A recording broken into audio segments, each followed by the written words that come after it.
Pickaxe. 5, 4, 3, 2, live! Michelle.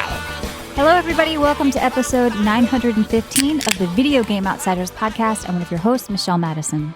And I, of course, am your John Jacobson. And I am Generation Rye. What's going on? What's up?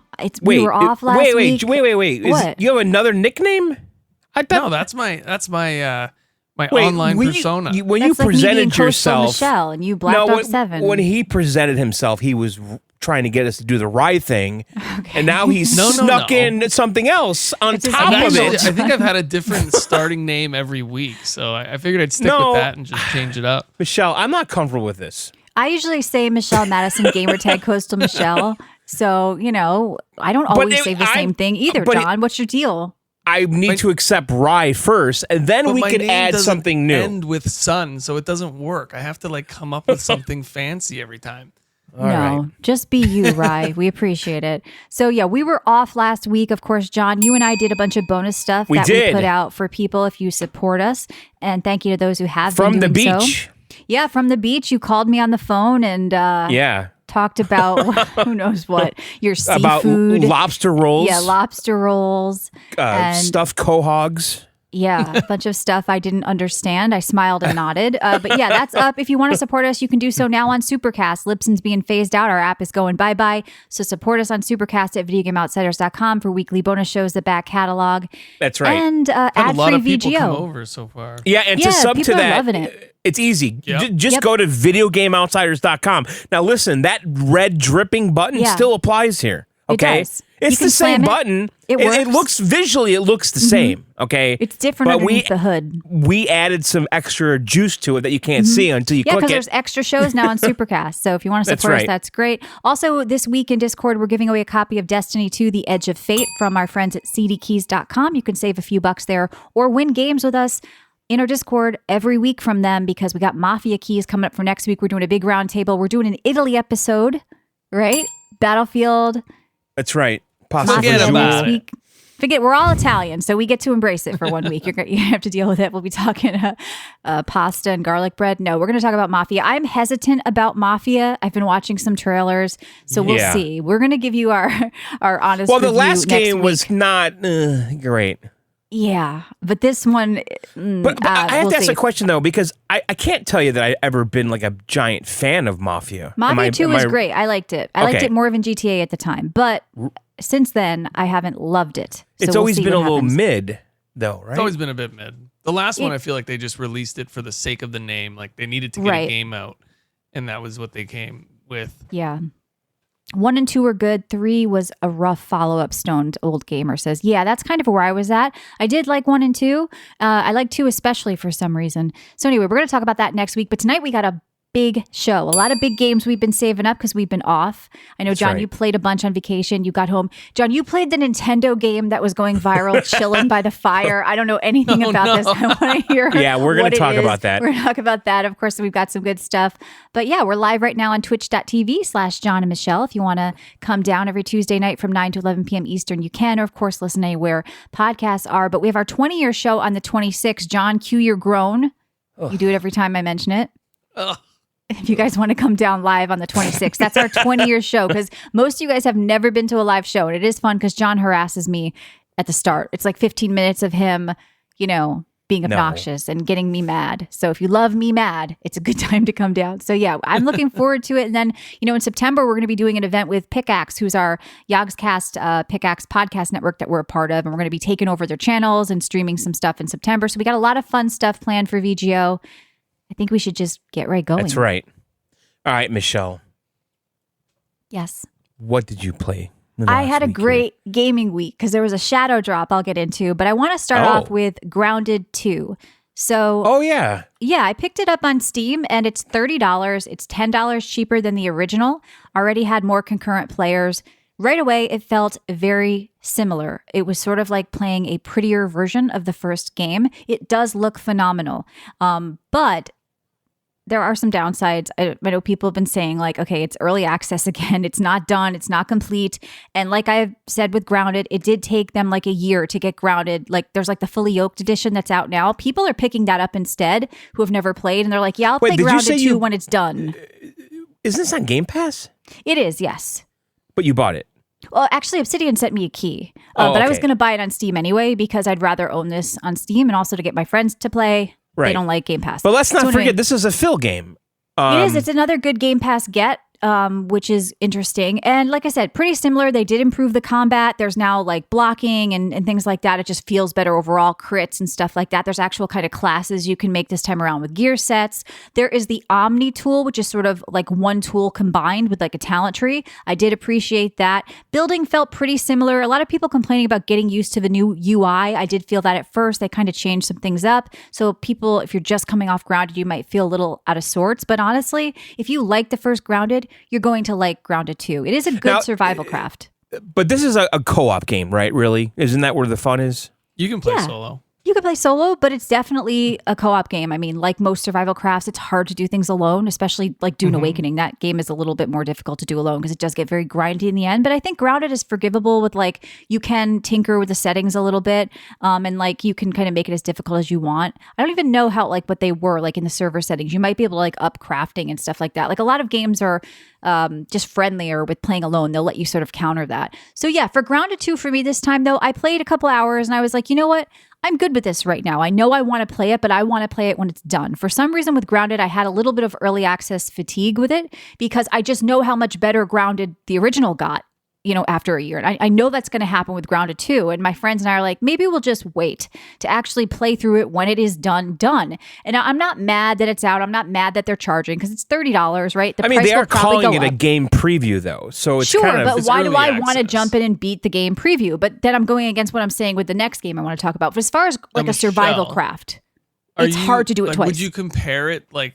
Has it left off from where the first one is quality wise and game wise, or are they kind of taking a step back with this early access? I don't. The thing is, like, it's hard because, like, I get the first one or like Pal World even. I was willing to be on board with that. But, like, you guys already did Right. Grounded. It was a hit. Why did you need to do this for Grounded 2?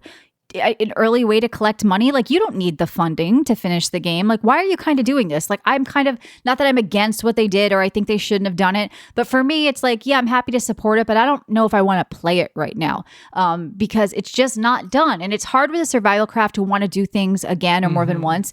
They may reset progress even. That has happened before. And with something like a survival craft, if they were to do that, it's not the same as other games. Like getting back up to where you were could be a pain in the butt. Now, that being said, a lot of people are playing and enjoying it. I think it had like 50,000 concurrent. Like I said, it already beat the first Grounded. But what I'm seeing a lot is people on my friends list and people asking me, Michelle, should I just go play the first Grounded if I haven't played it yet? And it's like, honestly, yeah, check out the first Grounded because it is now done. There's been like a DLC. They have like a better edition or whatever. It's completely done. If you never looked at it, like Grounded 2 is a little bit better in some ways. It looks a lot better. It's Unreal 5. You really do feel like Honey, I Shrunk the Kids, you know, for everybody out there who grew up and saw that movie. So It's funny you nostalgic. said that because Yep. you and I streamed this a long time ago. Yes. And that's all I remember is that it was like Honey, I Shrunk the Kids.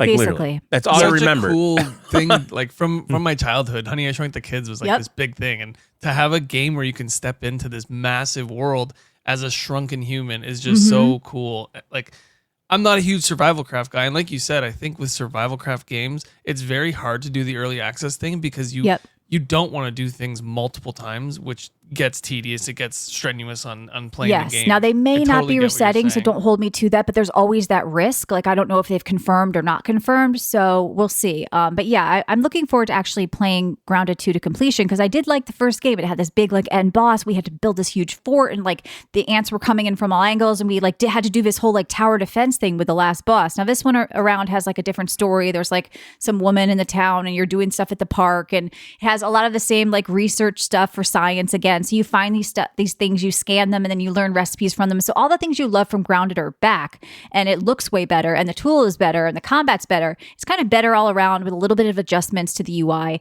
But for me, like I said, I'm going to wait on Grounded 2. But like you say, John, it is on Game Pass. So if you have that, you maybe want to check it out if you're just like a dabbler in survival craft. But if you're like me and you know you want to beat the thing, why not wait until it's done? But that being said, there was a shadow drop this week for Titan Quest 2, which I was looking forward to. John, I know you played the demo and you liked it too. So Titan Quest 2? Or... Titan Quest 2, yes. I bought it. Yeah. Well, I'm talking about the demo, though. We were looking forward to it because we both liked the demo that we covered. So Titan Quest 2 came out, just hit early access, shadow dropped after a THQ Nordic event. It is $24. It took me about 10 hours to complete it all. The price is going to go up on release because only the first act is out. But you can play, keep grinding bosses, keep getting loot. You know, you can raise the levels of everything and keep playing. But really, it's not the complete game once again. What I like about it is it's an ARPG. My favorite genre, perhaps, but this one is not live service, no seasons, just basically the campaign, you against yourself. You can play with friends. It's experimental right now. On full release, it'll be more built into it. But it was a nice change of pace because it's very, very chill. Now, I love Path of Exile 1 and 2. I even like all the other ones, like the original Titan Quest and Grim Dawn, and even Last Epoch is a bit like this because of the way you put points into spells. So you can choose to put them like in your main kind of spells, like your main attacks, but also like these individual passives. So you're like beefing up and buffing individual spells, and they let you like change freely once you put points in. Like you can swap like these little, almost like support gems in Path of Exile. You are tinkering with each spell. You're saying, well, what would happen if I give it a multi-projectile? Well, it's going to cost more mana, but then I can counter that with this other perk. So you're doing a lot of like combining perks and trying to create your own build. Balance, yeah. Yeah, and that was really fun, John. And so, I don't know, it's Greek. The music's pretty. The world is pretty. It looks good.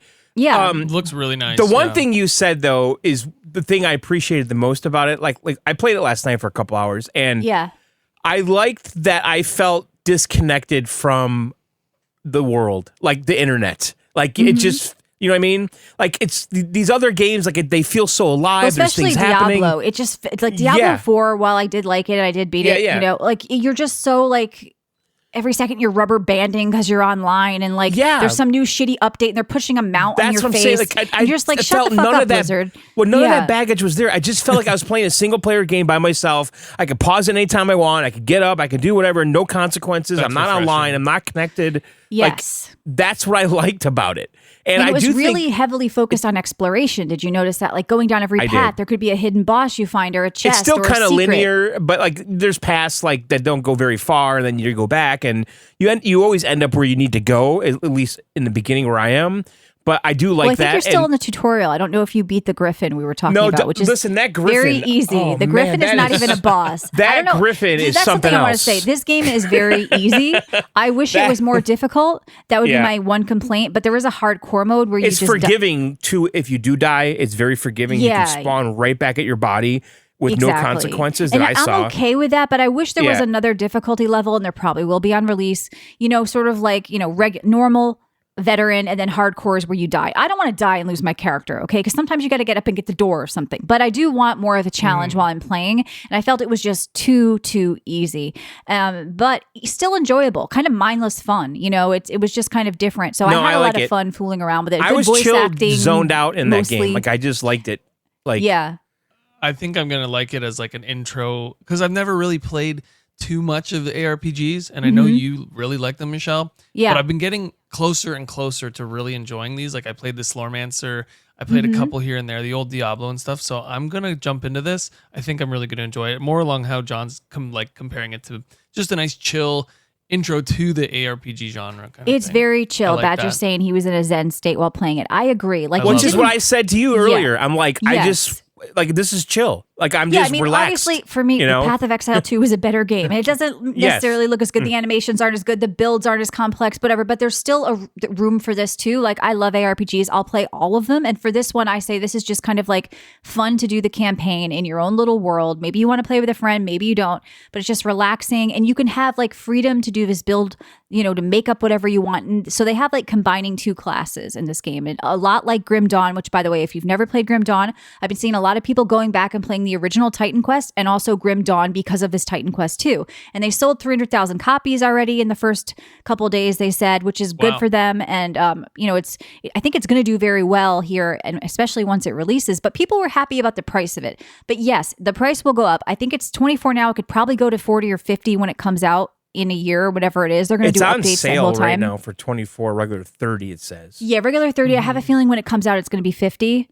So if you want to pick this up and you know you're going to play it, like to me, it's still worth it to get it now because you're going to save money. Like, because I would have kept playing to beat the whole game if it was out and I kind of wanted more when I was done. I went through and I 100%ed everything, and they let you go through and bump all of the mobs around up to your level. You can keep raising their level to keep farming gear. They let you keep killing bosses over and over so you can like get farm loot. So they let you stay in the world, but I honestly wanted more. I rolled a different class. I checked out melee a little bit. By the way, Fork is asking about melee.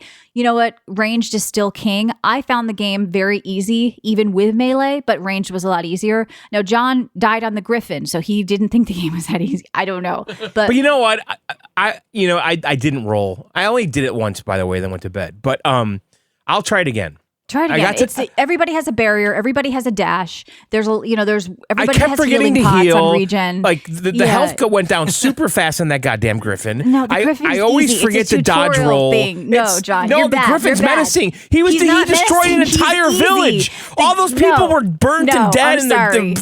That Griffin He's was easy. fucking up the whole area. He was a bad person. He was not a bad person. No, He was I was easy on to a kill. mission. I They one sent time with me my to eyes kill closed. the Griffin, okay? Because he was so bad. He killed so many people, including me. Well, yeah. I think you're bad at games, John. You've entered your John sucks at video games phase again. But no, check out Titan Quest 2. I wholly recommend it. I know it's only the first act and you can only get like 10 hours or so out of it right now. But for me, I loved the 10 hours. Like it was great. Like it came out of nowhere. I had fun the whole last weekend and I can't wait to play it when it fully comes out. But like I said, if you know you're gonna, might as well pick it up now, support them and save some money. But this kind of goes against what I just said. I said I had early access fatigue with Grounded 2 and I was going to wait. But for Titan Quest, I'm not. And I like that it's out. And I like that I got to play it, as a preview build. So I'm kind of torn on it still. Sometimes it's good. Sometimes it's bad. And overall, it's being received positively. And I think people are happy that it's out there. But once again, would I have preferred I could just play it all now? Yeah. Same for Path of Exile. Like I hate that I have to do the first 3 acts twice, but I'm glad that I get to be a part and play it early. Because so who knows? many games are doing There's a lot that of now. I know. It's just the new early normal. access. It's never completed. It sucks, but it's like when it's a game that you really like too, it makes it even worse. It does. Because I wanted to keep playing. I was like, you know what? I can't wait. I want to see where my build goes. Because I did Storm and I combined it with Earth. So I went full caster and I had like this Cyclone in the middle and I'm shitting down like thunderbolts on everybody. And I made my barrier like heal me. So I'm like, I can heal every second. I never touched a healing pot once, by the way, John. I know you have healing pots. The cool thing is you have health and mana pots that are on a timer. They're not connected to mobs like in PoE to regen or like collecting them around like in Diablo. It's just on a timer. So you don't have to keep picking them up off the floor or anything like that. It's really easy. They like streamline this game, but it's very classic. And honestly, if you have been playing Titan Quest, go play the first one. It's $5 and go pick up Grim Dawn. It's another ARPG I loved. It's a bit more of like a darker feel to it. So a lot of people getting into the genre and just happy to have an old school ARPG back because a lot of the new ones are fun. They're good, but they're a whole different beast. And this one is very fun. All right. So unfortunately, I do have a bad game I played last week. Uh-oh. Yeah, I'm sorry. Now, I'm a big Lord of the Rings fan, the best trilogy ever made, but Tales of the Shire, a Lord of the Rings game, did come out, and I was hoping for Animal Crossing, for Hello Kitty Adventure Island in the Lord of the Rings world. Yeah, in that's the Shire. what I thought it was going to be too, and I was going to buy this on vacation. I guess it's good I didn't. This is a Lord of the Rings game? Yes, and it was made by the people who did like the CGI for Lord of the Rings. And I do think it's beautiful. It's this beautiful hand-painted world. It does look a little mobily, but the problem is I don't think they knew how to So what are you doing? You planting corn and trying to You are doing a lot of fetch quests for these dead-eyed NPCs that don't speak. There is no... Like, what do they want you to fetch? I'm just curious. There is no voice acting. No voice acting. Gandalf not even didn't some. Speak. No. The little hobbits that you ran into did not speak, and all you're doing is cooking for them, making dinner for them, doing this and that. They just want to eat these motherfuckers. They're on second lunch. They're on so fourth you're like breakfast. Their servant. You're a maid. Yeah, but like that's how you make friends. A little bit. I played a little bit of that, but really just a lot of fetch quests. But the problem is, there are no seasonal events like you'd have in Hello Kitty or Animal Crossing. Okay, there were no festivals like you get in all of these types of games. The world, you couldn't just talk to them. So like when you ran into somebody in Animal Crossing, you knew them. Okay, and Hello Kitty, you knew them too, right? You're like, I know who that is. That's that dog that I helped. You don't know who these fucking hobbits are, right? Because you can't talk to them. There's too many of them. They're wandering around owe a fucking aimlessly. Raccoon money, bad news. You don't feel connected to these villagers at all. And the only thing I liked about it is decorating your little hobbit hole. Okay, because that's not dirty, by the way.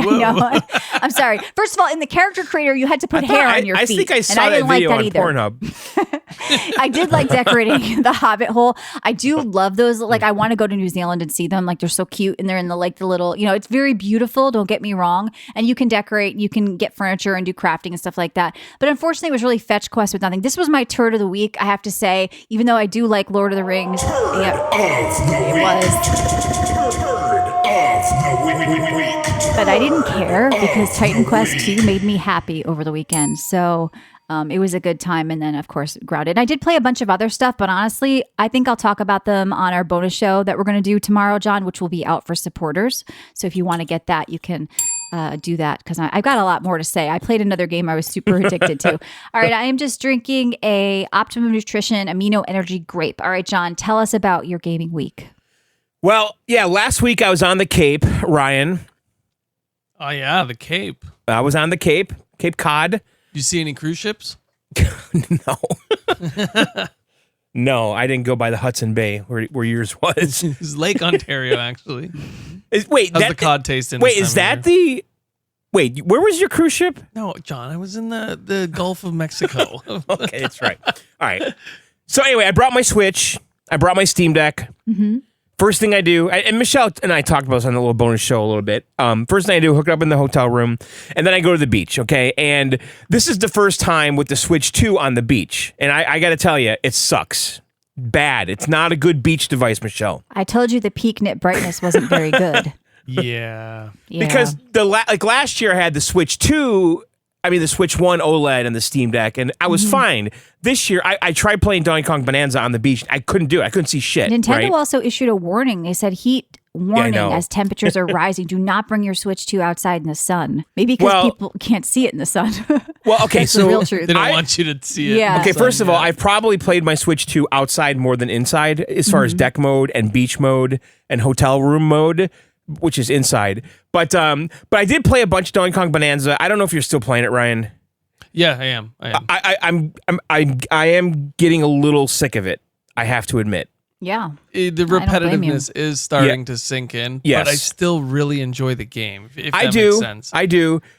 It does make sense. I acknowledge that it's a good game, but it's getting a little repetitive. I'm sick of, going on those 3 banana, little things that are everywhere, those little challenges, It's not turning out to be like Odyssey or Breath of the Wild, it's where not. I literally couldn't put those games down until I beat them. Yes. It's a side burner type game for me right now. It's good. It's great. I like it, but what I don't like about it too is that think about Odyssey or Sunshine or Mario 64 and think about your favorite levels, okay? Mm-hmm. They're all very distinct, right? Mm-hmm. Yep. Like New Donk City in Odyssey, Wait, CC says your Nintendo card is revoked. How dare you? But the thing is, the different levels are not distinct enough from each other for me. You're so right. Yeah. In Mario Odyssey, every single level was super unique and memorable. Like there's like that dinosaur level or something, and then there's the sandy beaches, the New Donk City. Remember, like that level was so different than everything else. I loved that that was my favorite one. But like I just feel like the levels are not different enough. Yeah, there's maybe some architectural differences in the people, the inhabitants that you talk to are a little different and weird or whatever. Yep. But it doesn't really change much. Like the dirt is the dirt, the rocks are the rocks. Yeah, you get a couple new elements to break through. And yes. Sounds like a shit game. What else did you play? I'm going to bring this up just because Ryan's here. Ryan, I did play Fretless for a few hours on the beach, and that was that was a great game on the beach. By the way, it passes the test with the OLED. I could see everything pretty well. Fantastic. Yeah, it was an okay little RPG. I'm probably not going to go back to it, but it definitely passed the time. I talked about it with Michelle, but the combat is rhythm based. Some of it. You have a guitar. It's not rhythm based. John, to you're the point of like devaluing Guitar our bonus Hero. shows if you talk about the same things on both. Okay, but Ryan's here and he recommended the game to me, and so I have to bring it up. So, but you only played the demo, right, Ryan? No, I have the game. I'm almost done it. I love it. I love the customization with the guitars. Like I don't even play an instrument. Yeah, it's fun. Like you can change the pickups and the strings. You have like this deck of riffs basically that are your moves, and then you have a little meter that builds up if you block, or time stuff in the right way, and then when that builds up, then you have like a little Guitar Hero type attack. They could have went crazy with Guitar Hero attacks. I'm surprised they didn't actually. With that kind of. Yeah, but I kind of like that they didn't, because it doesn't just. It's not like what was that, Rift of the Necrodancer, where it's all rhythm based. Like the entire game, you have to stay on beat. Yeah. This is purely just your parrying and your attacks. You have to hit the perfect attack and the perfect parry, and then it's that ultimate. Like you said, it's just like a little riff, Guitar Hero riff. Hit them all, and you do a massive amount of damage. You get a bonus on your next attack. I thought it was really well done. And it's a very small dev team. It's like some YouTuber. He seems like a really cool guy. He's a musician. I loved it for what it is. Yeah. Cheap game. You finish it in like 10 to 15 hours. Yeah. I thought it was great. I thought you'd like it. I'm glad you liked it. Yeah. And then, Michelle.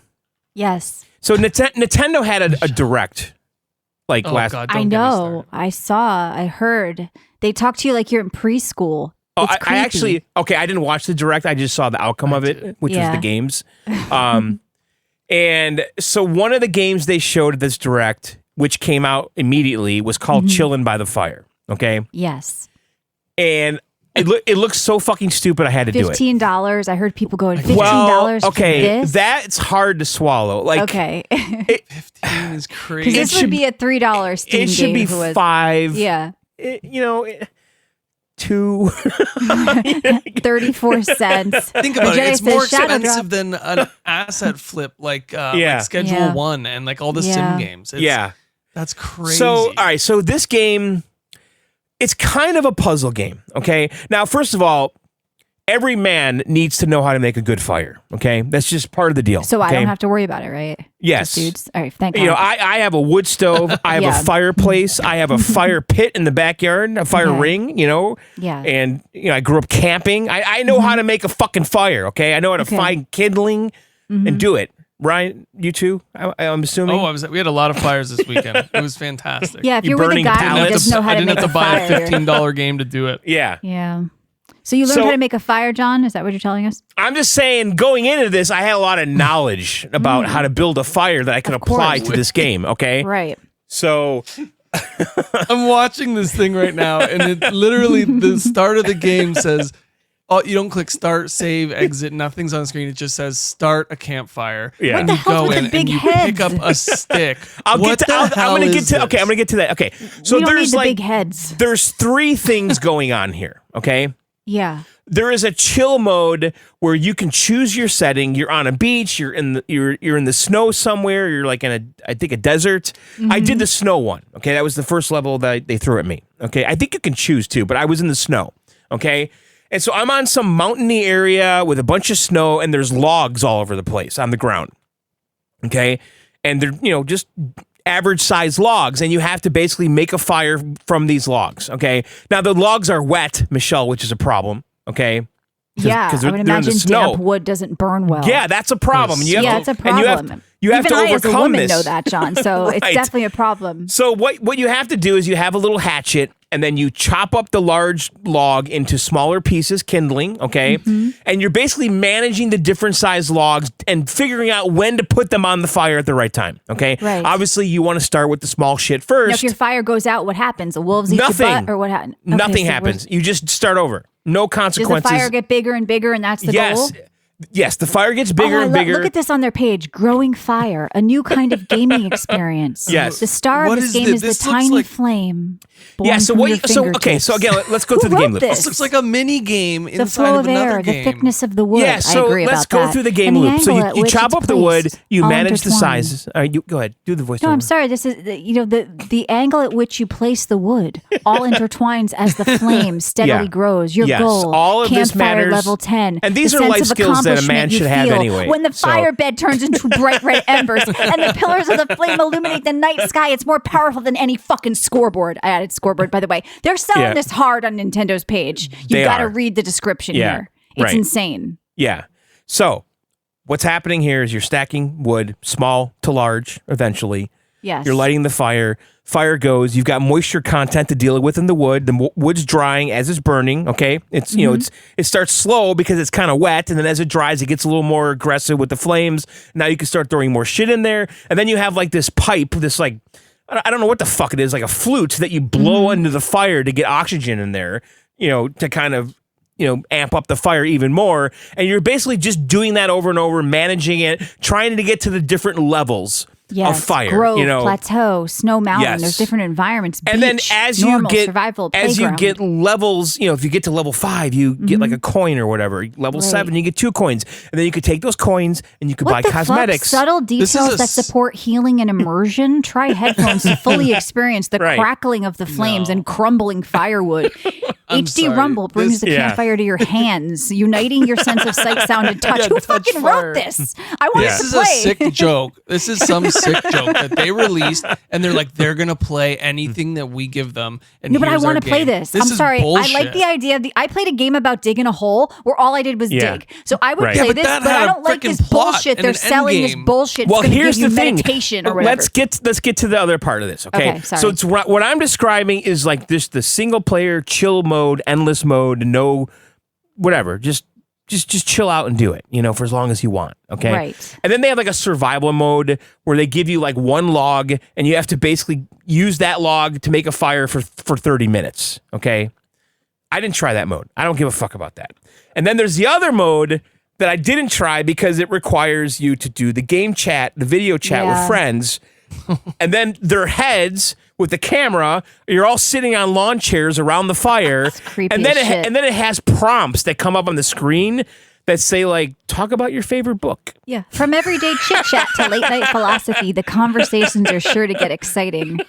Well, you know what? I like that it gives you prompts. I don't think people are going to do this. So it gives you conversation prompts, conversation starters to kind of get everyone talking. And then you see their floating heads above a lawn chair or whatever around the fire. Right.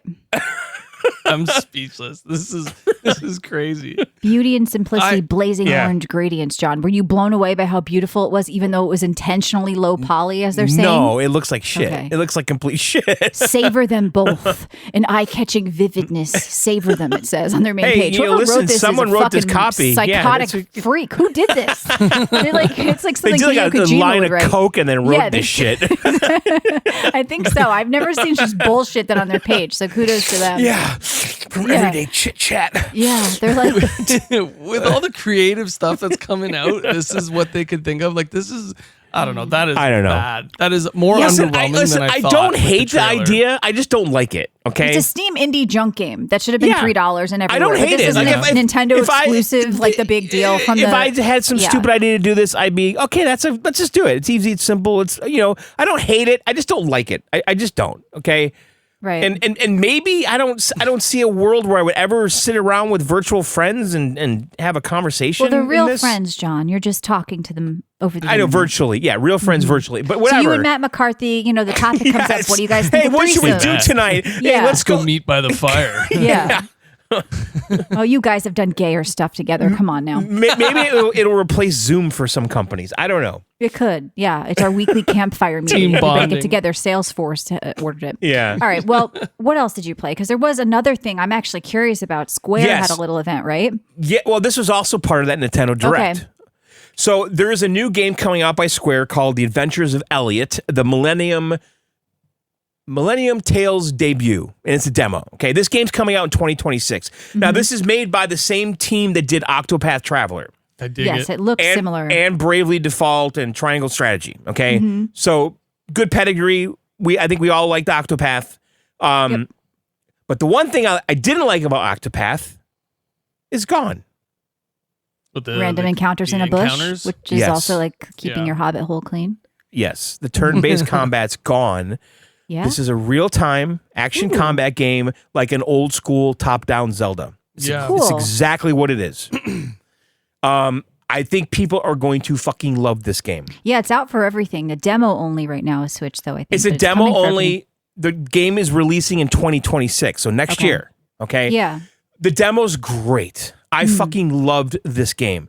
And so you're this guy, Elliot, and there's some business going on in these caves, and you're going out in the world to figure it out. It takes place in Philadelphia. Yeah, Philadelphia. How do I even say that? Shout out Proud Philadelphia. All I know is that whatever it takes place in a place, it looks like a misspelled Philadelphia, whatever it is.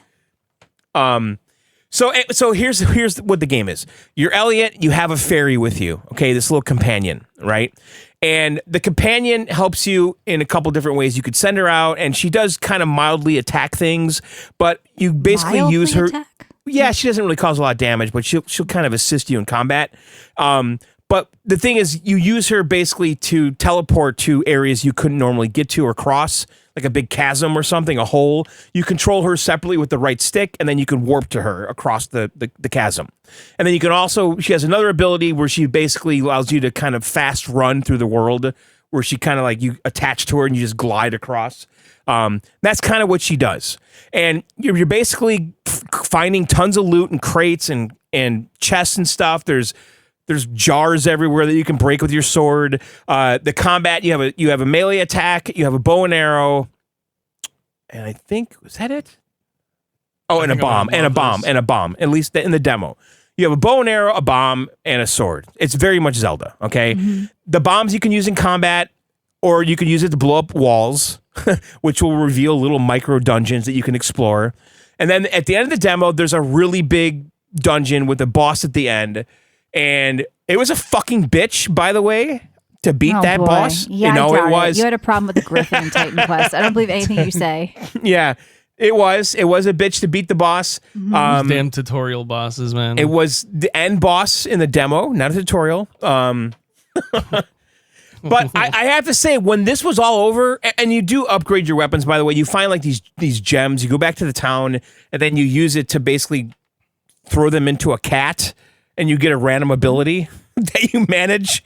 I don't ask, but you throw them into a cat with a glass jar, and then it's like a random thing comes out of it, and you could use it to buff your weapon. And it actually, you'll have a bunch of these different random things you get, and you manage those, and you can apply them to your weapons, and it kind of drastically changes the attack abilities and stuff. Well, it sounds cool. I want to play this for sure, because you know what? Like sometimes the turn-based thing is fun, but it's nice to see it different. Yeah.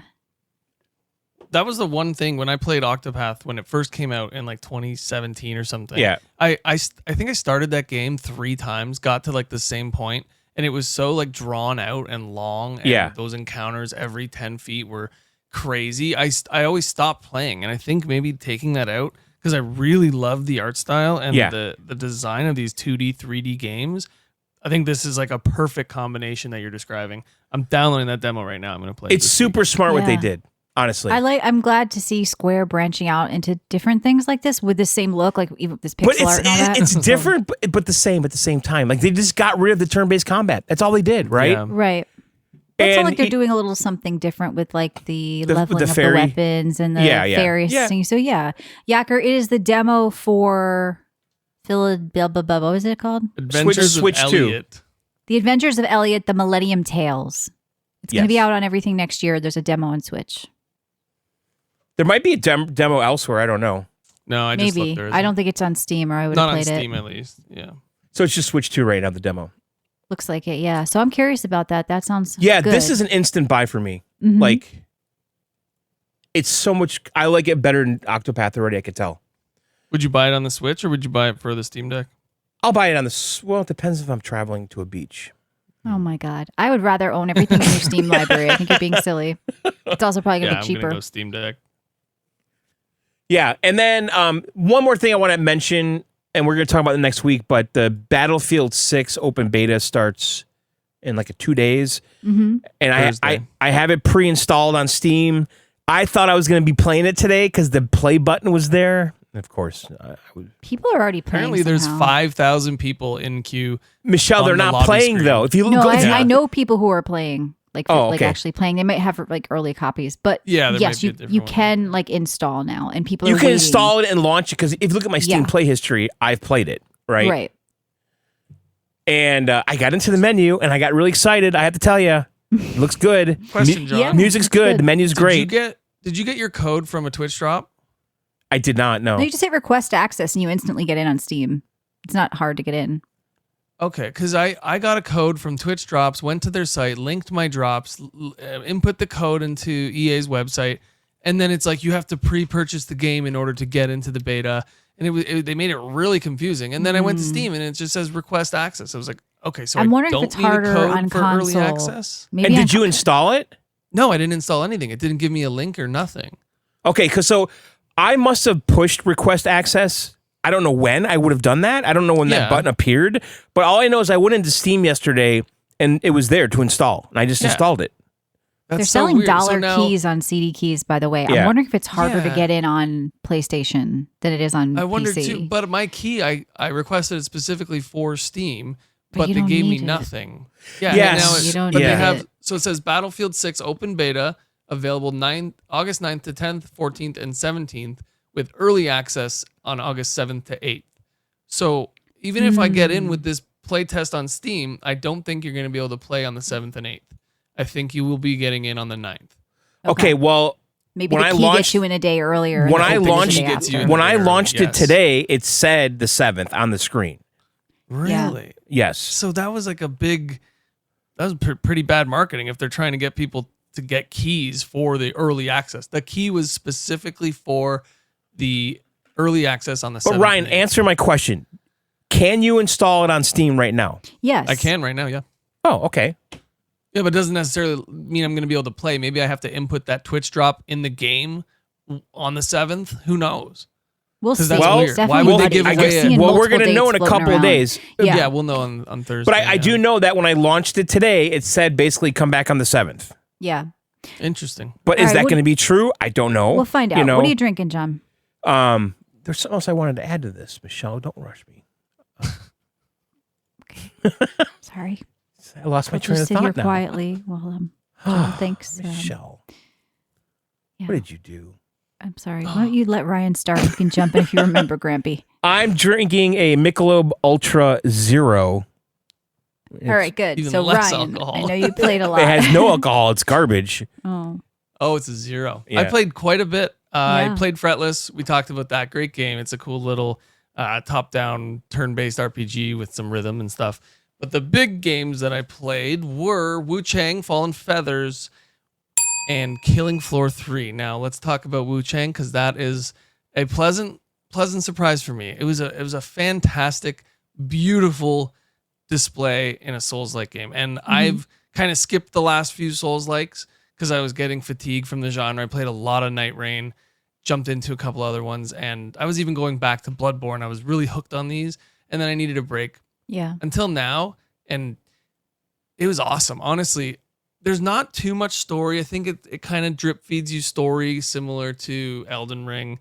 There is the story with this almost disease with the feathers, and everybody's got avian this sickness flu? where these kind of they turn really demonic and like cannibalistic with these feathers, and the longer you have this disease, you lose your mind. You become mad. They call it madness in the game. Wait, if you wear the feathers? No, they kind of just like start growing out of you. So your character, Wuchang, has this disease, but she's able to like withstand it, and she's stronger than normal people, and she can use these feathers in her power to strengthen herself and kill the enemies and all that. Now, there's a couple really cool mechanics that kind of set this apart from other Souls-like, and one of them is the madness. Mm-hmm. Madness is like over time, you kind of grow madness, and once your madness meter is full, you take more damage, but you also deal more damage. Similar to, if I can remember correctly, which is World Tendency in Demon Souls, where if you die too much, the world sways one way and things are easier, and if you kill too much, things get harder, you get stronger. Similar to that. But a cool thing that they kind of implemented is when you die, you go back to collect your souls. I forget what they're called in this game, but a demon version of yourself spawns in, and you have to defeat that to get your souls back if you were at max madness, which it can be quite difficult. Risk reward then with like going into the madness state, because I've seen people talking about like it being confusing at first. Does the game? How would you rate the difficulty of this compared to like other Souls-like games? Is it more forgiving, or is it just kind of like? No, it's not. It's not as forgiving as most of them. I think it's actually pretty unforgiving. Mm-hmm. But when you take advantage of the mechanics that they provide you in the game, it starts to feel a bit more easier. Right. It's like a rhythmic combat. When you're in combat, you really get a pace and a feel for the battle, and it's like a little dance with the boss. The boss design is incredible, honestly, compared to like Wuchang and all the Dark Souls stuff that we've gotten recently. They really nailed it with the design. I gotta say they nailed it with the skill tree too. So leveling is very similar to most Souls-like. You gain souls, you level up your character, but they also provide you with skill points to dump into skill trees. And instead of leveling, like you pick up a brand new axe and you got to level it to level 50, no, you just do that within your skill tree. So the next axe you pick up is already at that level. It's already just as strong as the last one you had. So it all kind of scales with you, and you can reset that skill tree at any time with no setback, which is good. I really like that part. Playing around with different weapons and skills for bosses is sometimes needed as you get into the more difficult ones. And this is also Game Pass, by the way, John. I know you like to say Phil did it again. It's also on Sounds Game like Pass. he did. But is it top tier game? I mean, is this mid? Is it great? Is it amazing? Honestly, I think it's very well done. It is a very well done Souls-like game. I'm not going to say it's a 10 out of 10 game of the year. Yeah. But it's a very good game in the genre. Because it's cheap. It was cheap. Doesn't. I think it was like $30 again, or 35 or something. Another new Chinese developer or something, small team, or I don't know. Like there's not as many bosses and crazy stuff as Wukong. I've heard Wukong is just kind of they throw bosses at you left, right, and center. Right. Where this is like it starts off fairly linear. It spreads out quite a bit the further you get into the game, but the bosses are spaced pretty nicely. Excuse me. So this is another China game, by the way. Yeah. They're really setting China. the standard here. They're doing Korea and China are actually kind of doing better than Japan right now. Smaller teams, cheap games, and just quality. Like you say, they don't have to be 10 of 10 game of the year, but they're just good.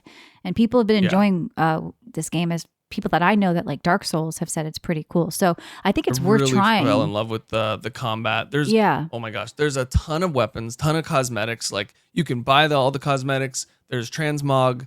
You can every corner, every alleyway that you break off into for exploration, you find something useful. It's not too much that you find that you really are not going to use. A lot of those items you're going to bring into a boss fight. They have so many mechanics. Like I could keep going forever. You can you can lather your weapon in like fire or ice or blight or what's the other one, like corruption. And there's different ways that you can stack needles, is what they call them, is what you rub your weapon against, and like make these different combinations of buffs that you bring in. And it's a one-time use until you reset the world, like at your bonfire. But I really enjoyed it. It was a really fun game. Good to hear. Yeah, I mean, it's nice. I'm glad they're putting the pressure, like the more good games we get, the better everybody has to do, and everybody's competing for our time. But some people said it was just not for them, but they tried it on Game Pass. And I think Souls games, though, are more popular than ever. Elden Ring really opened them up to a different kind of market. Absolutely. And so people have kind of asked me, and I didn't end up trying it, like, is it too hard for a newcomer? And I don't think so, because you say it sounds like the madness system, once you get that down pat, anybody can probably do it. Yeah, and they provide you with a lot of items. You bring them to a specific location that you can just take away half or all of the madness and go right back to zero madness. So you never really have to encounter that demon if you don't have to. I found myself dying quite a bit, to the point where there was one boss I went in, I think like 15, 20 times. I couldn't beat it. I was getting close. And I remembered they give you a griffin? summon. No, you're not dying on that griffin. If you're dying on that crazy griffin, looking demon. Like I said, these bosses are really cool designs. They're really freaky and unexpected. That's cool. But I brought in the summon after like my 30th run. I was full madness and I beat it first try. So I think the summons, they assist you a bit more than, say, Elden Ring, where they kind of just stay back, take aggro a little bit. This guy actually dealt some major damage and stayed alive for the entire boss fight. I beat it first try using it. So if you're having trouble with the game, try the summons. No one's going to make fun of you for it. Play how you want to play. They probably will, but fuck them. Who cares? Play how you want to play. Fuck them, And then, exactly. Killing Floor 3. I didn't get a chance to play this, John. I know we got keys too, but you're a zombie guy. What do you think of this game? Is it big mid, zombie guy? As people are saying.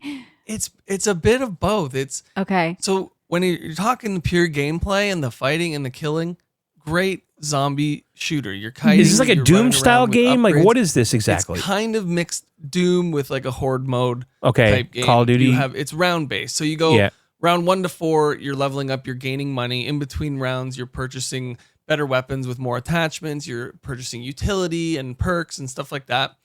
And on the 5th round, it's a big boss, and you take down the boss. Now, what really kind of got me is you have 6 perks. They call them perks, but they're characters. They're classes. So you have medic, you have commando, firebug, engineer, and like a melee class. Each of them level differently. Separately on their own. Now, I beat the entire game except for like the extra hard difficulty, and I only got one character to like level 16. They cap at 30. There's not much past the 8 maps and like the 8 levels, and then the day or the weekly boss that you can fight online. It's a little lacking. Wait, so how would you get your character to level 30? Redoing it over So and every over. time you so every time you replaying complete it? a mission. Yeah, so they want you to join public lobbies and defeat with your friends or with random. So this is not like Call of Duty Zombies at all. It's like No, not at all. Okay. The only like thing Left that it 4 resembles. Dead-ish? Yeah, it's more along the lines Okay. of Left 4 Dead. Well, with the classes, I imagine it is, right? Or whatever. Like Yeah, so you're leveling up your class. You kind of want to stick to one class. the aliens. Once you Yeah, level I them, played you the can customize Vermintide your weapons. and games and like the Warhammer never games that played were a bit like Vermintide. this. I think you'd like Vermintide. The other one, Dark something that came out after, I didn't like as much. I forget. But yeah, I would probably like this, but it sounds like once again, I saw like their roadmap and they're like, yeah, we know it's not fully here yet, but they charge you for the main game, and then Yeah. you can buy the DLC pass or the first DLC, which isn't out yet. It comes out in November. Yep. And then you can buy the entire DLC set. So eventually you're spending $80 to $100 in the Yeah. game, and there's a battle pass, Yeah. and it's a half-baked much. game. Like Yeah. the Wait a combat year and when the it's on game- sale for 20 or Jesus, Yes. like you can get the Yes. deluxe edition Yeah. for $80 and Yeah. then Yeah. do the deluxe pass for 20 and then buy the Yeah. future seasons for 30. Yeah, too much. It's crazy. Like the game itself, at its core, Yeah. great combat. The performance was a little lacking. If you're online, the performance was a bit worse because you have to incorporate lag and ping, and it wasn't at times. You were rubber banding. You ended up in a room that you were just in. It's a little bit shitty. Even solo, the performance was kind of low. I was dropping under 60 frames on like ultra and high, which is not very good Yeah. for a multiplayer shooter. No. But like I said, the core zombie shooting game, if you like Killing Floor 1 and 2, I think you'll enjoy this. But there's still, I think it's got to cook a little bit longer. When the next couple DLCs drop, maybe they implement more to the campaign, because there's really only 8 missions. And once you complete those, you do them on hard. You can do them on the extra hard. You might have a character leveled up to 30 by then. But I don't know. Yeah. Good game. Nothing crazy. If you like killing zombies, I'd say play it. If not, wait till it's on sale. Pick it up on Game Pass or whatever. Yeah, it was pretty cool. Nothing spectacular.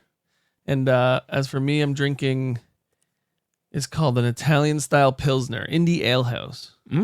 Oh, it's called Marco, actually. Marco. Yeah, that's kind of a trendy Marco thing. Polo. Never mind. Yeah. The Italian pills are kind of a thing right now. I It's like good. I like You're them. in? Yeah, there's a couple around here. Okay. They're very good. I'm are sick of going IPAs. to take a quick break. And remember, if you want ad-free versions of VGO, the weekly bonus shows in the back catalog of 20 years, you can support us on Supercast at videogameoutsiders.com. All right, Michelle, what's going on out there? What's the big news this week? I saw some news Oh, boy. Well, let's hear it, John. or some speculation I got some of that too. or and I'm maybe pretty confirmed ticked off. speculation. What's that? No, you first. That's okay. Well, it's just about the next gen of hardware for PlayStation and Microsoft. Oh, here we go. I'm down. Okay. I heard about that as well. And supposedly, I'm paraphrasing, okay, but the PS6 is just going to be another console. Bleh. No shit. Yeah. That's what some people want, John. It's just gonna. They it's just want a gonna more be- powerful console. It's just gonna be Yeah. a console. Leaks Okay. claim PS6 could have triple the performance as the PS5. Triple? Yeah. What are we going to do with all this Well, performance? with upscaling, Well, they'll say that, yeah. Well, no, they're saying that the next Xbox is going to be 5080 level power. because they're going to talk about frame generation and everything Yeah. else. Yeah, like But you can't throw that in there, Michelle. look, we don't know. I saw another report saying that they aren't chasing power anymore over there at PlayStation. They just want to keep it simple. They want to keep the price down, and Xbox doesn't care about keeping the price down anymore. They want to chase power. I don't know if I believe that.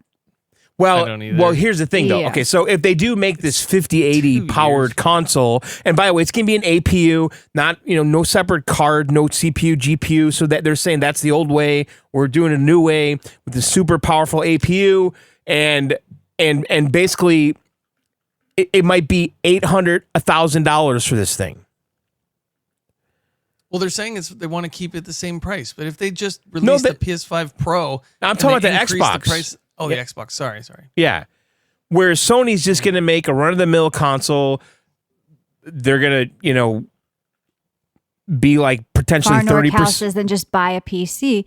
Yeah, I mean, well, maybe that's what they're doing though. Yeah, right? it's about having that PC in your living room easy for people.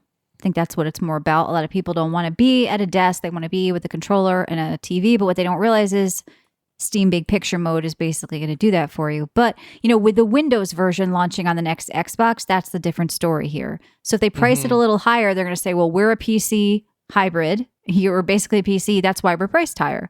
And then PlayStation can come in as the more affordable, but we're just a console. Yeah. By the way, that article vanished. Yeah, because it's bullshit. I know. Yeah, they do these clickbait headlines, and then once people are like, "This is a lie," I saw they delete this it. in multiple places though. Yeah, but none of it's real. It's so weird. It feels way too early with all the games that have been releasing being on the Series X. Or what came before that? Sorry, the One X and the PS5 and the PS4 Pro. Yeah. It feels like these new consoles have not been around as long as like the last one, as long as PS4. It almost feels too early to be releasing a next gen console, but really in 2027 when they say these are coming out, yeah, I guess that's the time. The article did not go away. The link is different though. So PS6 performance is estimated to be around 9070 XT level, which is Radeon, versus the Xbox will be like a 5080 is what they're saying. Why are they comparing AMD to NVIDIA? Even the way they're doing that is just kind of shady. They're trying to confuse everyone. Well, probably because it's going to have AMD stuff in it. I don't know. Well, both of them but it says both consoles will be powered by AMD's NVIDIA is not RDNA. powering. Well, because what they're saying is that the Radeon 9070 is AMD's current flagship GPU, which is less powerful than the 5080. Yeah, right. So that's why they're doing DLSS. Other rumors that Days Gone is coming to PlayStation, and this goes along with what we talked about. PS5 fans are getting really carried away with the job listings, the article says here, which imply more exclusives are being ported to Xbox and Switch. Phil was a visionary, according to John. And yes, everybody's doing this and you guys shouldn't be going crazy. But, we kind of talked about this. John, what do you both think about this? It's to be expected if PlayStation is starting to put more of these games everywhere, including the Xbox and not just the PC, because they're seeing Xbox collecting money elsewhere. Why wouldn't they? I like it. I mean, as gamers, we all win. Who gives a fuck, right? I'm not walking around with PlayStation pajamas and saying fuck Xbox. Yes, you are. I do have PlayStation socks, though. I do. Xbox underwear. No, I think it's better for gamers all around. If the best thing that could happen is everybody is on everything. Nintendo, PC. We've talked about this multiple times. This couldn't be better for the consumer. Now, what does that mean for them, for Sony and for Microsoft? Well, I said, and I don't know if I'm right or whatever, that I feel like it's more of a risk for PlayStation if they put their things on Xbox because their exclusives are more movers and Xbox, they don't have as many consoles in the marketplace. So no, that's actually not true, by the way. Those numbers came out and that's bullshit. It's 100% true. There's more PlayStations that have sold than Xbox. So that's not bullshit. And so Xbox can now reach a huge market by putting their games on PlayStation. But who is PlayStation really reaching putting their games on Xbox? Not a lot, right? So for them, it's kind of like removing a reason to buy their console if the Xbox is also a PC and you can play Steam on it. So I feel like it's riskier because Xbox could be looking like the one console that can do Steam games, that can do PlayStation games, whereas PlayStation can be like, yeah, we're only doing us and PC. We're not going to involve Xbox. What, John? Of course PlayStations have sold more than Xbox. What are you talking about? No. Mike, I have this new story in here, maybe. Maybe? What? Yeah, here it is. Yeah, they hit $5 billion in sales. I saw the stats that said maybe the PlayStation numbers are bullshit. Well, I mean, even if they were bullshit, they've still outsold Xbox, right, by a lot. I wouldn't see them being bullshit, but I do agree with Michelle. It's going to encourage people to not buy a Sony product anymore. Right. You're not going to need it. Why not? Why buy a Sony product and have 75% of the games when you can buy an Xbox or a PC and play everything, including Sony? it would be tough for them to put everything, right? If they put everything, they're kind of shooting themselves in the foot. They'll probably do it so delayed. Xbox Game Pass revenue just reached a new record. It hit $5 billion in revenue. I think that number is substantially larger than anything Sony might be doing right now. How much was that, John? $5 billion. So Sony's at, I'm not sure if this is strictly console, but they're at 116 billion for 2024. But that's I'm sorry. just Game Pass. I don't Xbox people don't buy yeah. games, though. We know that, though. So, I don't see why it's a war. I just feel like people are so bent out of shape with the games going elsewhere. You guys have to let go of that because exclusives are dead. It's now timed exclusives, right? We're entering into that new. Yeah, take your PlayStation boxers off and get your Phil dildo out of your butt because it's welcome to what we've been doing on the PC for a while. Like we're playing everything. And I think as a console user, you guys should want that. It's great if you get the Xbox games. It's great if you get the PlayStation games and just kind of enjoy it. It may become more about the console itself, which could be, if there is truth to that, John, why maybe they might be going in different directions. One, affordability, and the other, power. And it may be up to you which one you want if the games are everywhere. Yeah. But I think, so John, here I got PlayStation 5 cumulative worldwide unit sales is 1.32 billion units. So I believe PlayStation sold more, but I think that there's some, if you look at the numbers in a different way, and I'm sorry I don't have the article in front of me right now. Pass. I mean, here's an article. It says there's 120 million active players on Xbox and 111 on PlayStation. So I don't know. I'm only bringing this up because Michelle always says Sony's not going to gain anything if they put it on Xbox. There's nobody there. That's not true. There's nobody there. I think it's not worth the risk. There is nobody there. Not many people, especially outside of the United States, own Xboxes and not PlayStations. I understand, but to say there's nobody there and there's no upside, that's like crazy talk. It's not that there's nobody. It's that you get the residual gamers that didn't get it day one on Sony. They buy it a year later on the other consoles. That's what they're getting. They're getting the leftovers. It's free money, right? Absolutely, for Sony. It's free money, but they may not. Decision. They're giving people less reason to buy their console. Who's talking about Returnal right now? Put it on Xbox. They should put Returnal everywhere. Well, it's on PC. It's on Steam. Well, put it on Xbox. I'm just saying, like, no one's talking about that shit right now. Make your $50, and now you've just given people less of a reason to buy a PlayStation if they can play the game on Xbox. Yeah. How many people are going to buy Space Grandma? Nobody's gonna care. Put the first Last of Us on. It was a good game, all right? Yeah. I didn't love it. I played on PC. I don't know. I thought it was overrated, but I don't know. Like, I see that it's riskier for PlayStation. They won the console race. Xbox didn't. So Xbox would be better off putting their games everywhere. PlayStation may not be. Look, I don't like that PlayStation delays their games a year on PC. But if they do that on PC, they're definitely going to do it on Xbox. Like, look at this Days Gone rumor. If that happens, that's many, many years delayed. And when you start getting into that, it's like Nintendo, John. I said, why couldn't they just put like their games on PC a decade later? Well, Nintendo won't do that because they sell you the same thing a decade later. you know, they won't let go of these things. And, well, Sony's still doing that too with their streaming service. I mean, with their online PlayStation Plus, they have the back catalog in there. Yeah. Right. So how's it any different? It's still valuable to them. No, it's different because Nintendo doesn't put their games anywhere else ever. PlayStation has delayed release, and Nintendo is just holding on to this kind of I understand what I'm saying though. So Sony is kind of doing the same thing with their whole catalog too. They're just letting some of it get out there in drips and dribbles. But they don't resell things as many times. The prices don't hold as much. Like a Zelda game is still 60 or 70 or whatever. It's still 90 to go play Breath of the Wild. Like, you know what I mean? It's different on Nintendo. It's kind of crazy. Well, they just updated it. It's still alive today. They added the fact you can pull up a map on your phone. That's worth $90. Well, graphically, it's superior. You shouldn't pay for better graphics. I don't pay more for games just because I got a new graphics card, and I'm not behind that. So I think it is different with what Sony's doing from Nintendo, and I don't think you ever speak negatively or ill against Nintendo with these shitty practices. You just say Sony's dead. Sony's dead. They're criminals. I'm not saying it. Sony's boring to me. They just are. I have the fucking PS5. But your game of the year was Astrobot. So I don't know. Sure. But okay, well, I'm honest. You just said Donkey Kong was shit. So I don't know what to tell you. I know, but I haven't been exciting. Or bullshit. PlayStation hasn't been exciting to me since the PS3. I think that. Because you never owned a PS2, which was the best console ever, and you're bitter. No, the PS3, I did buy all those PS2 games I missed, and I played them on it, so I didn't really miss that. I don't know.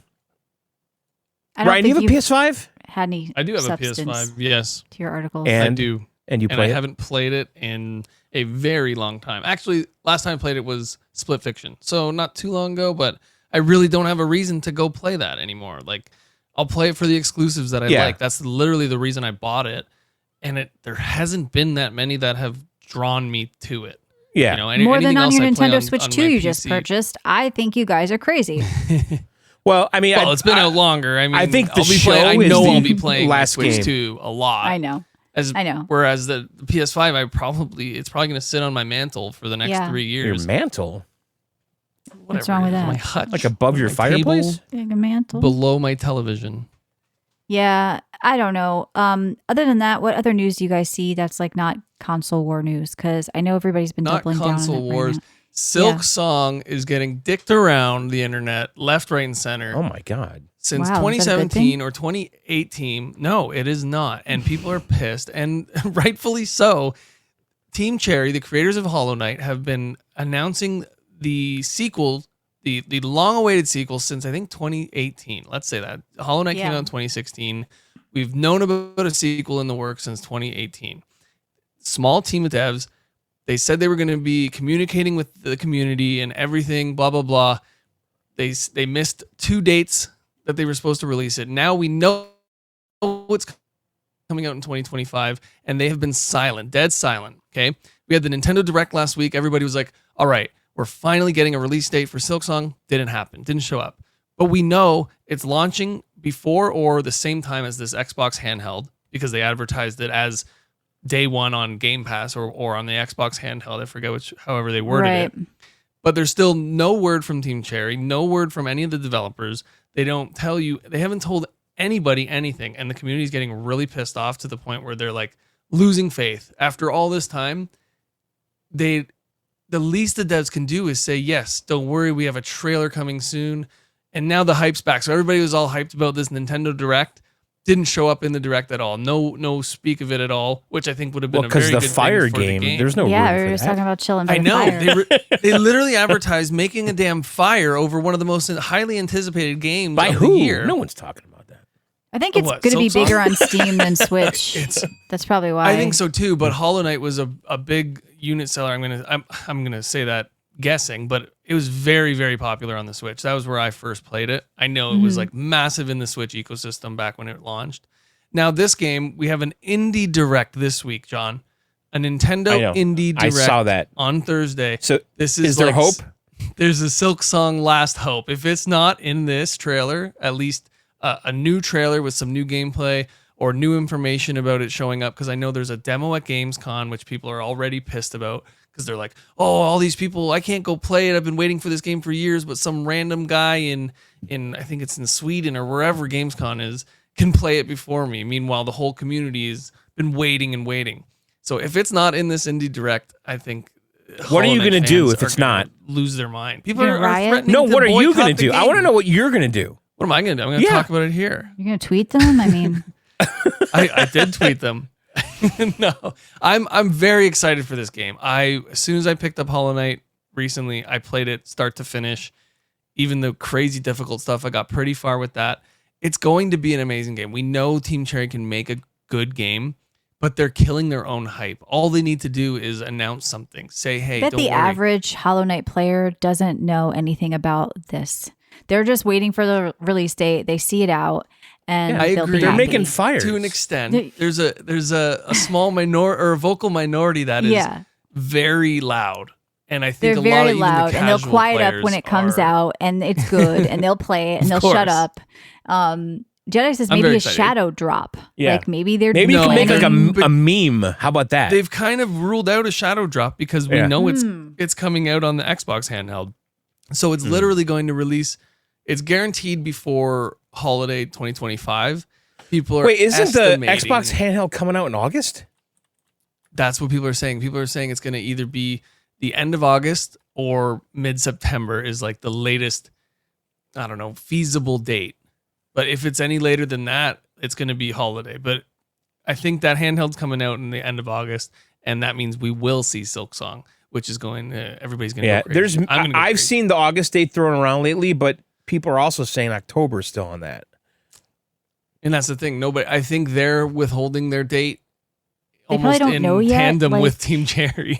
Maybe they don't know if it'll be ready. There could be a delay. I mean, it'll be. Looks like they might do pre-orders in August potentially. That could be. That's a good sign. Maybe there's a demo, so you're technically still playing on the Xbox handheld, but it's not out. They said there's a demo that's going to be at that art thing or that gaming art installation in Australia, and then at Gamescom.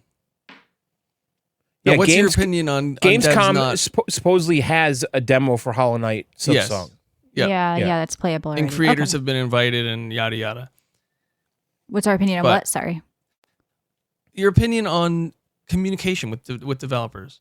Now, they're not my friends. Setting a date. I don't think they owe me anything. I think that we should pay less attention. Don't get excited for something till it's out or you see a preview. Because I just feel like I've been burned too many times, and I don't need a parasocial relationship with Frank doing the animation, or they're I'm not looking for CS manager. A parasocial relationship. I'm not saying you are, but some people are. They're sending death threats. They're mad. You're right. They are. People just get too into it, and it's like, you know what? I'm with Michelle on this. I'll be excited when it comes out, and I'll play it. But yeah, like communication is always good, but at the end of the day, I'd rather have bad communication in a good game than good communication in a shit game. And the thing is, there's so many games and choices.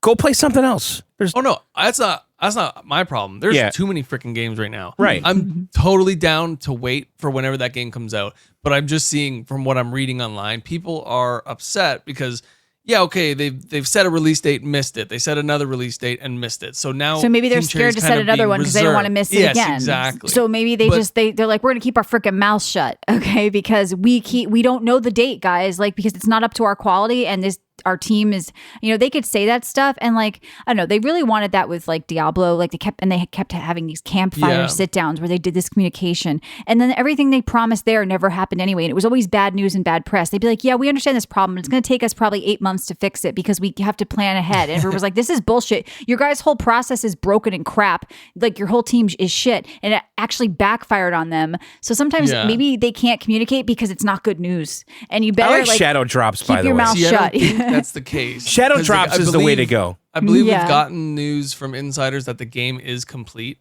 and now they're just not saying anything. They're going with their plan. They know people are going to buy it. Could be complete, but not polished. Right, you're going to live. Don't worry, buddy. Maybe You'll get that game. You're going to get it, Ryan. I know how complex okay. and beautiful the game's going to be. I'm okay. I will be okay. I've got plenty to play until. You'll be okay. And I'll play it so we can talk about it. I'll play it just for you. Perfect. Okay, buddy? Yeah, that's awesome. It's going to work out great. John, that's really big of you. All right, listen, we got bad news in Nintendo land. Things are not good. More bad news. What happened? This is bad news. They're raising the price of the Switch 1. It's crazy. Yeah. Oh my God. Not the Switch 2, the Switch 1. And listen to this. Because people are probably buying it, not wanting to get the Switch 2. They're buying the OLED. I think they're blaming tariffs on this. The Switch 2... I'm sorry, the Switch 1 OLED, which was $349, is now going to be $399. Okay? That's insane. That's $50 less than the Switch 2. Well, remember, they were buying Switch 2s and OLEDs for a good chunk of money when the Switch 1 OLEDs and Switches, for a good chunk of money before the Switch 2 came out. Maybe that was their plan. They knew that they were going to raise the price. And this is crazy talk. Like, why? It is crazy. I mean, I understand the climate, with importing and all that's going on with tariffs and all that, but this is end of life. This system. To change the price, to increase the price of an almost 10-year-old console is mind-boggling. It's Nintendo. What? They've done a lot of crappy, scummy shit in the past, but not that. But Michelle, the original Switch, which has been banged your mic. I know, my foot hit it. Which has been $299 since 2017, okay, is now $340. And everything else with technology, prices go down. Somehow Nintendo manages to make them go up. I think that's the thing. Like, because it's old technology at this point. So if I was to go buy an iPhone 7, it would be cheaper than it was if you were, because that's old technology. Yeah. And I think Nintendo needs to get with the program. Like, the Switch is so weak right now. Like, I wouldn't advise anybody go buy one. Tariffs tariffs or no tariffs, like you're saying, it's lesser than the new Switch, and it's been older out than for 9 shit. years. It's old. How why even bother increasing it? All the stock is already why out isn't there. it being phased out? Like, why? I don't know how they can support it in good faith, because when I got rid of my Switch, I found the store, it was impossible to navigate. It was slow. It wouldn't load. It wasn't the new working. one's a lot better. Yeah, but I'm saying you can't sell that old console with good faith because your own store doesn't load on it properly. I know. That never made any sense to me, and I agree with you. I fully acknowledge that the store was slow as molasses for some reason. Terrible. I mean, they had some bad web browser coding or something in there, because the rest of the system was peppy, like in the main menu. Mm-hmm. But as soon as you got into that store, like shit was not loading. You have to be crazy to buy an old Switch right now. Like, if you don't regardless, own one, get a new one. Agreed. Why are they offering the Switch Lite still, the original Switch, the OLED Switch, and the Switch 2? What's going on here? They have two. I think Cece mentioned, I think it was Cece that mentioned in the Discord that they're just trying to break sales records. So it's but the price breaks. So it's $229 to $339 to $399 to $449. So if you're in it for $4, wouldn't you just go to the Switch 2? Or do you really want the OLED? Yeah, that's crazy. I don't like it. I think it's silly. It doesn't make sense, no matter how you cut says it. PlayStation raised the price of their consoles too.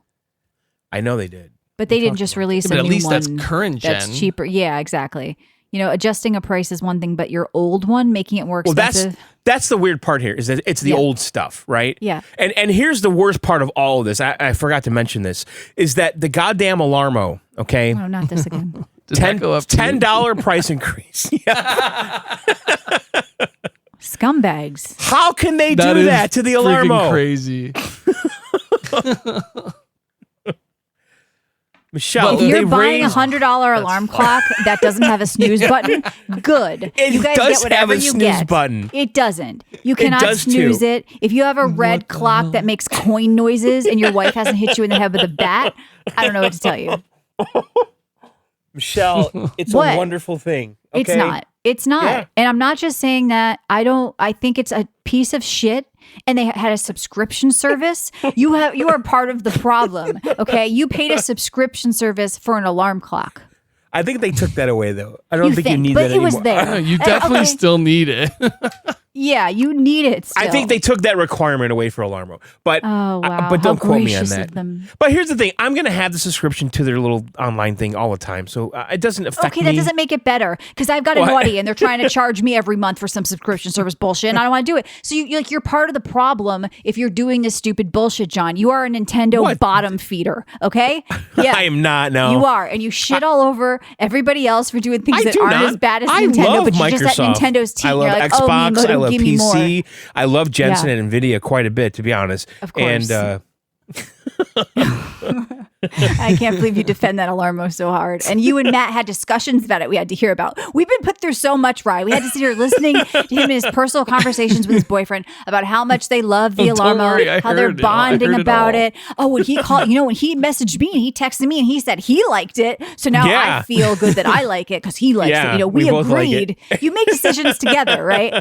We agreed this is a great alarm clock. I stand behind my Alarmo decision. I'm telling you, I use it every day. It wakes me up. It's a clock. Okay. You don't use it every day. It's just there every day, and it doesn't. No, I use it every day, and I never know how I'm going to wake up. Is it Tom? What, John? I'd respect it more if you bought it to put it on your shelf with the rest of your Nintendo collectibles and stuff. I use it. The fact that I'm a user. I'm a user. Yeah, your phone can do everything and more. No, it works very well. I don't bring the phone to bed. It doesn't. I should hope so. They've been making alarm clocks for 80 years. Oh, what do you got it in the other room in a drawer? It's too tempting. Is that what it is? That Alarmo, though. I just don't. Okay. Good for you. Mine's right by my bedside. I'm there. If somebody calls me, got a text, I got to figure this shit out. That's what I do. Well, good for you. But the Alarmo is great because it just works very well for me, okay? I get up. It knows I got up. Fucking grown man. I'm sorry. And so let's read this article old Frankie put in. It's also making me laugh. Australian anti-porn group claims responsibility for Steam's new censorship rules and victory against, quote, porn sick, brain rotted pedo gamer fetishists. Oh my God. And things only get weirder from there.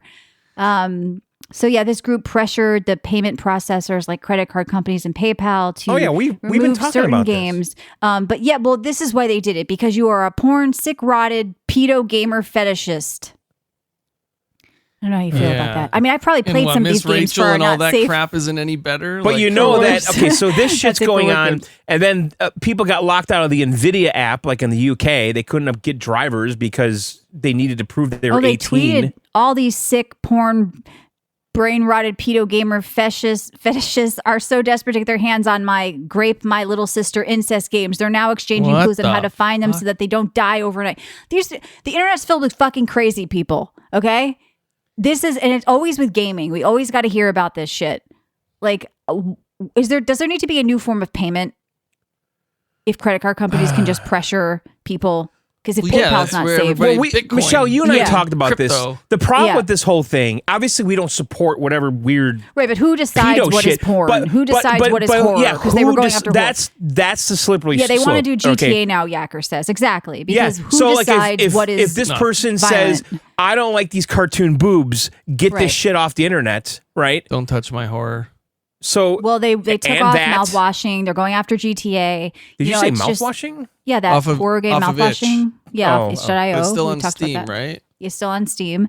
But any group that can judge something, it should be up to the consumer at some point and up to the storefront. And if it was, I hope they don't have to branch Steam off into like some adult Steam and then like not adult Steam. I don't know if it's where it's going whatever happened to video game ratings and providing those game ratings? Well, that's the problem because Steam doesn't do that. I understand. They don't require that. It also it'll go off to the parents. The parents need to be responsible at what their kids are looking at. They actually do have ratings for adult games on Steam, John, because when you create an account, you can make a child account, but there's no ESRB requirements like there is on console. But there is a rating system where a parent could protect their child on Steam if they make a child account. And just because you're a bad parent, it's not up to me to be your child's parent. Like you said, you didn't, you know what I mean? Like, so I feel like why make everybody else suffer and remove GTA because little Jimmy's playing GTA and his mom's smoking crack rock. Do you smoke crack rock? I don't know. Do you huff it? Do you sniff it? I don't know. Okay. But kids, it's not my fault. Weird they're all going to find their outlet to get something that they're not supposed to get. I'm pretty sure. I think there's foil I smoke involved. rock, Joe Rogan. No, I smoke crack. I don't know. I'm against all this shit because like you say, who decides? Again, that is the biggest problem. That who defines, who decides? And the thing is, these people probably don't even play these games. They just hear something, right? It's they're like religious groups and shit like that. I mean, if it was up to them, they would have removed Harry Potter in the 90s because it was like the devil. Black magic. Yeah, and it's just like, it's so silly and it's so stupid. I mean, some of these games I'm sure are crazy and weird, but I played a crazy game for Not Safe for Work that I won't bring up. And like, but there's cannon fodder, but there's collateral damage. If that's an adult not, wants to play something weird, I think they should have the freedom to, and it's up to the parents to protect the children and also the storefront to create an ability for them to do that. And I feel like Steam has, because you can block 100%. Out 18 plus games on Steam. I've seen it. You can even have them not show up at all in the store. So, and when you're talking about getting a little too sensitive to all the graphics and all that and everything that's been coming up, when 20 years ago, you played what you got. You got it. You were into that thing. You went after it. You paid for it, however you paid for it. It was never like, oh, this is going to ruin society because there's boobies in this game. Well, that's too much ruined society thing's been going on a long, long time. I know, but that's what I'm saying. It's not going to change anything. If they remove this stuff, those people are still going to find outlets to get that kind of content if they are... Right. If they're the biggest problem again, it's probably the worst it's truly problem Steam, who decides what is good and what is bad. That's the problem. I think it's up to parents to decide that for their own family, as long as they're not. But these activist groups, there might be something completely okay, but they just don't like some nipple about it, and that's it. It's gone, right? Right. Or it's violent, and there's a gun. You can't cater to the minority thoughts though, like that. Like it's all or nothing. I mean, what was that Rockstar game where you did like the snuff killing and all that? Manhunter or whatever. What was that game called? We seem to have a bigger problem these days separating fantasy from reality. People live their lives online and they don't understand entertainment. They don't understand fantasy. They don't understand horror, that you're meant to be scared. It's meant to be gross. I can't believe they let you run over children in this game. Well, you're supposed to, it's a game. So I don't know. We grew up, even all of us, even though we're all kind of different generations, when we grew up, we knew that. None of our friends or our peers questioned this sort of stuff. We knew what was fake and what was real. And we've proven through the years that these things don't cause violence. So I think it's just shitty, and I feel like there's enough support around it though on the internet. People are coming down against them that it's not going to go through. Like it's not going to keep happening. It's not going to get worse. They're not going to fuck up GTA.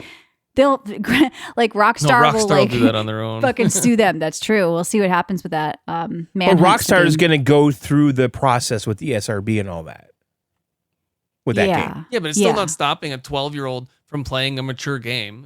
Right. 12-year-olds been playing Call of Duty since the dawn of Call of Duty. It never made a difference. Yeah. Well, I see kids around here on e-bikes without helmets. Their parents should worry about that and not them playing Call of Duty. Yeah. Okay. Because there's some real life.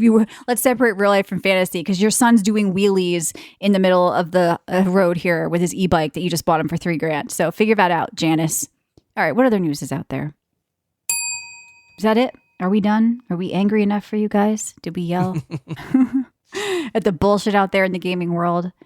Yeah, I think that's it. Anything you guys want to talk about? No, I think I covered my little note here with Silksong. I may even have to try that too. We'll do a round table because I didn't really play much of the first one. I'm going to try that for you, right? Yeah, we're going to do it for you. Just like Chime Sharp is Matt's favorite game. We know this is yours. That he never played. That he never brought up in 20 years. I got a couple massive games coming out with Silksong and Enter the Gungeon 2. I could play those 2 games. Yep. That's me. 2025, 2026. I don't care what else comes out. Well, you're I'm hoping like Battlefield is the game. Oh yeah, new Pokemon coming out in it's 2 days before my wedding, actually. Well, she'll understand. She's got to get used to it. I don't know what I'm looking forward to, really, I guess, other than like the full release of PoE 2. But like, I don't know. Like, I kind of like when things come out of nowhere now. I've become a Shadow Drop person, like we were talking about, John. Like, I kind of like, I kind of like the fun of that. Like, because if I look forward to something, it makes them out suck. You know, that's why I'm going. I didn't know I was doing this tonight. Holy fuck! My whole weekend's planned. I'm getting pizza. It's such a good What? feeling. I didn't know this was happening. It's a good feeling. That's why I'm worried. I'm telling you right now. I want you guys to just go in expecting Mafia. Maybe it's not going to be as good as the second. Let's just go in kind of and then be pleasantly surprised. I think.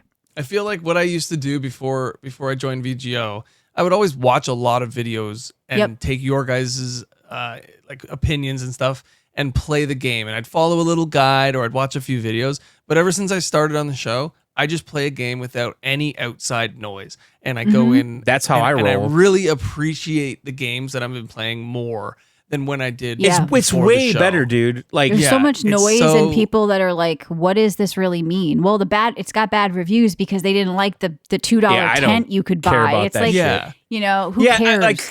And the thing is, when you dig deeper in those bad reviews, like on Steam, it's always about like fucking the anti-hack piracy shit or anti-cheat. I know, but the anti-cheat stuff can bomb a fucking great game, right? And the sexuality of your character in Wuchang. People were giving it the stellar blade treatment.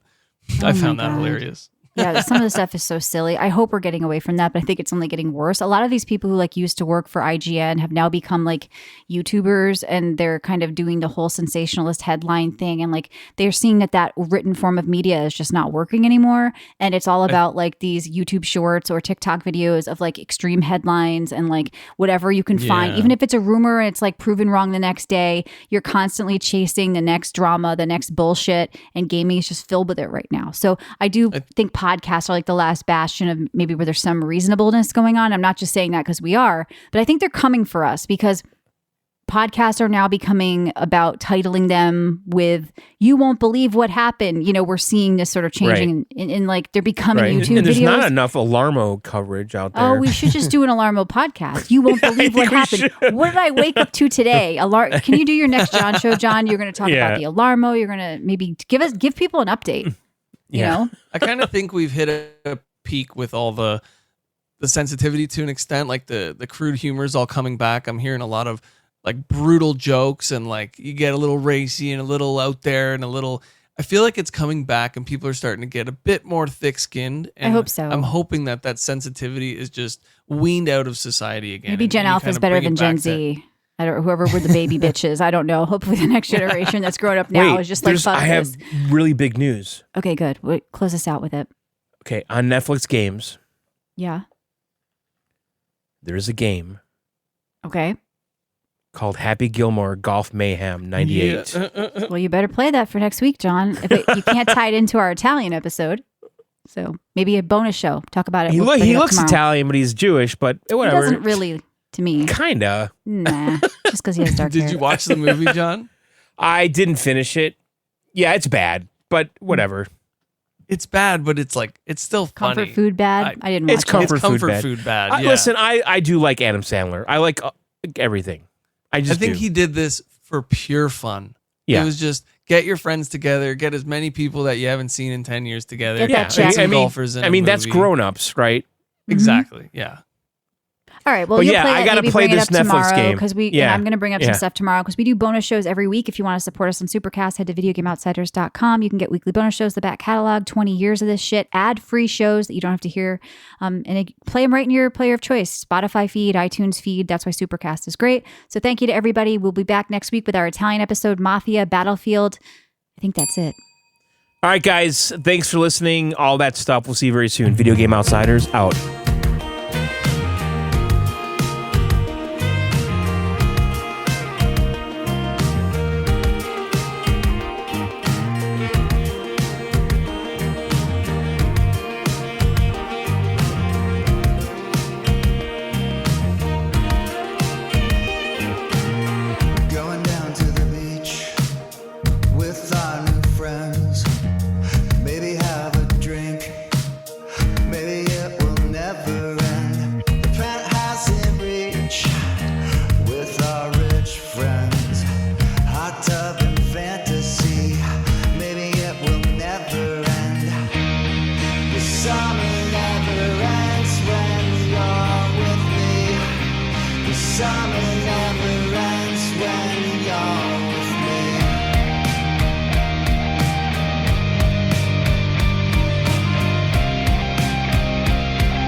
Yeah,